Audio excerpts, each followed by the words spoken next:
इस बीच एक बड़ी खबर सामने आ रही है। आज दिल्ली के रामलीला ग्राउंड में कांग्रेस की रैली होनी है। वोट चोर गद्दी छोड़ मुद्दे के तहत ये रैली होगी। कांग्रेस के तमाम नेता इस रैली में शामिल रहेंगे। कांग्रेस अध्यक्ष मल्लिकार्जुन खड़गे भी इसमें शामिल होंगे। बड़ी खबर ये इस वक्त की, नेता प्रतिपक्ष राहुल गांधी, सोनिया गांधी इसमें शामिल होंगी। तो बड़ी जानकारी आपको बता रहे हैं, कांग्रेस अध्यक्ष मल्लिकार्जुन खड़गे शामिल होंगे। आज दिल्ली के रामलीला ग्राउंड में ही कांग्रेस पार्टी की ओर से रैली होनी है। वोट चोर गद्दी छोड़ मुद्दा है जिसके तहत ये रैली होगी और कई दिग्गज कांग्रेस पार्टी के बड़े चेहरे इसमें शामिल होंगे। तो रैली को लेकर हरियाणा कांग्रेस को अहम जिम्मेदारी दे दी गई है। हरियाणा से बड़ी संख्या में नेता कार्यकर्ता पहुंचेंगे, हालांकि देश भर से पहुंचने वाले, लेकिन खास तौर से जिम्मा है हरियाणा के पास। और देखिए आज कांग्रेस आलाकमान हमें रामलीला मैदान में नजर आने वाला है। तो देखिए जानकारी है कि दोपहर में 1 बजे के आसपास से रैली की शुरुआत होगी, जब सभी के जुटने का दौर देखने को मिलेगा। तो बड़ी खबर है इस वक्त की, रैली को लेकर हरियाणा कांग्रेस को अहम जिम्मेदारी दे दी गई है। आज रामलीला ग्राउंड में कांग्रेस पार्टी की बड़ी रैली होनी है, जिससे बड़ी संख्या में कांग्रेस के दिग्गज नेता नजर आएंगे।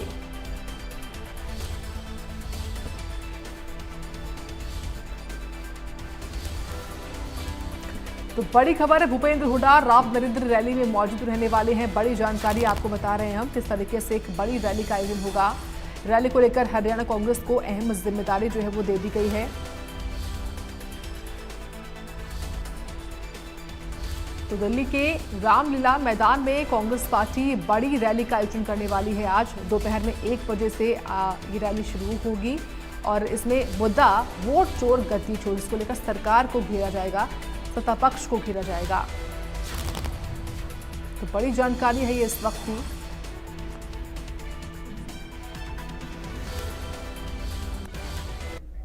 इस खबर पर जानकारी हम लेंगे आनंद सिंह से। आनंद, रैली को लेकर क्या अपडेट है आपके पास? किस तरीके से कांग्रेस पार्टी इस रैली को तैयारियां कर रही है, क्या जानकारी? जी साक्षी, देखिए जिस तरीके से कांग्रेस ने आज एक ये वोट चोर गद्दी चोर महारैली का आयोजन किया है, तो आप देख सकते हैं कांग्रेस हेडक्वार्टर के ठीक बाहर किस तरह से बड़े बड़े पोस्टर्स लगे हुए हैं यहाँ पर। और इसी तरह का कल पूरे कांग्रेस हेडक्वार्टर पे यहाँ पर हजारों लोग आए हुए थे। चूंकि आज रैली है, राहुल गांधी लगातार ये मुद्दा उठा रहे हैं, आखिर किस तरीके से वोट चोरी की जा रही है। खास तौर पे निर्वाचन आयोग जो है वो लगातार बीजेपी के साथ मिलकर बीजेपी को फायदा पहुंचाने की काम कर रही है। यही आरोप राहुल गांधी लगातार लगा रहे हैं। इस पे उन्होंने 3 प्रेस कॉन्फ्रेंसेस भी किए थे। अगस्त 7 तारीख को सबसे पहला प्रेस कॉन्फ्रेंस हुआ था। उसके बाद वो लगातार बिहार चुनाव तक भी उन्होंने हरियाणा वाला भी प्रेस कॉन्फ्रेंस किया था कि आखिर हरियाणा में भी किस तरीके से वोट चोरी हुई थी और वहाँ विधानसभा चुनाव में कांग्रेस को हार मिली थी। जब संसद में शीतकालीन सत्र में जब हमने देखा कि इलेक्टोरल रिफॉर्म्स यानी चुनाव सुधारों को लेकर चर्चा हो रही थी, तो विपक्ष ने खास तौर पे वोटर पुनरीक्षण और वोट चोरी का मुद्दा उठाया था, जिसमें राहुल गांधी ने सीधे तौर पे 4 सवाल सरकार से किए थे कि आखिर जो नियम है सीईसी यानी कि मुख्य चुनाव आयुक्त को अपॉइंट करने का, उस नियम में बदलाव क्यों किए गए थे 2023 में, जहां पर पहले प्रधानमंत्री होते थे, गृह मंत्री, नेता विपक्ष और सुप्रीम कोर्ट के सीजेआई होते थे। तो आखिर सीजेआई को क्यों हटाया गया? तो उन्होंने सीधे तौर पे कहा था कि आखिर किस तरीके से सीजेआई को हटाने का मतलब है कि जो नेता विपक्ष की आवाज़ है तो वो तो 2:1 होकर रह जाएगी, यानी 2 लोग फेवर में होंगे और एक जो उनकी आवाज़ है वो सुनी ही नहीं जाएगी, उनकी आवाज़ दबा दी जाएगी।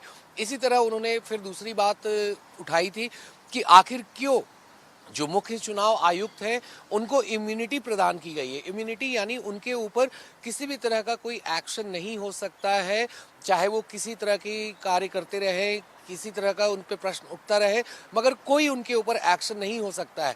तो ये एक बड़ा मुद्दा राहुल गांधी ने उठाया था। उसके अलावा राहुल गांधी ने ये भी कहा था कि आखिर 45 दिनों में ही 45 दिन के बाद ही सीसीटीवी फुटेज को डिलीट करने की बात क्यों की गई, नियम क्यों बदले गए। कहीं ना कहीं जो लगातार निर्वाचन आयोग पे आरोप लग रहे थे कि जिस तरीके से लगातार विपक्ष मांग करता रहा था कि आखिर उन्हें सीसीटीवी फुटेज चाहिए, कि आखिर किस तरीके से महाराष्ट्र का खास तौर पे उन्होंने एग्जाम्पल दिया था कि जब महाराष्ट्र में शाम में 5 बजे से लेकर 6 बजे तक जो वोटिंग में स्पाइक हुई थी, तो वो सीसीटीवी फुटेज चाहते थे, मगर नियम बदलकर वो सीसीटीवी फुटेज भी नहीं दिए गए। तो कहीं ना कहीं ये साफ तौर पे वोट चोरी थी। और हरियाणा का राहुल गांधी लगातार जो हरियाणा चुनाव में सवाल उठा रहे थे, वो संसद के अंदर वो उस तस्वीर को लेकर आए थे ब्राजीलियन महिला की, जिसमें उनकी फोटो 22 जगह पे वहां पर उनकी लगातार ये चीज दिखाई जा रही थी। तो सीधे तौर पे कहीं ना कहीं वोट चोरी एक बड़ा मुद्दा रहा है। और यहाँ पर आप देख सकते हैं कि किस तरीके से बसें भी आ गई हैं, क्योंकि इंदिरा भवन में बैठक होनी है कांग्रेस की आज पहले रैली के पहले। तो इन्हीं बसों के द्वारा जो कांग्रेस की लीडरशिप है वो इंदिरा भवन से फिर जाएंगे रामलीला मैदान तक। तो तैयारी पूरी कर ली गई है, सारे कांग्रेस के शीर्ष नेतृत्व आ चुकी है दिल्ली में। राहुल गांधी हो, कांग्रेस अध्यक्ष मल्लिकार्जुन खड़गे हो, और तमाम बड़े नेता अब दिल्ली आ चुके हैं। और आज दोपहर में 2 बजे के बाद से ये रैली शुरू होगी, जो शाम के 5 बजे तक चलेगी। जी।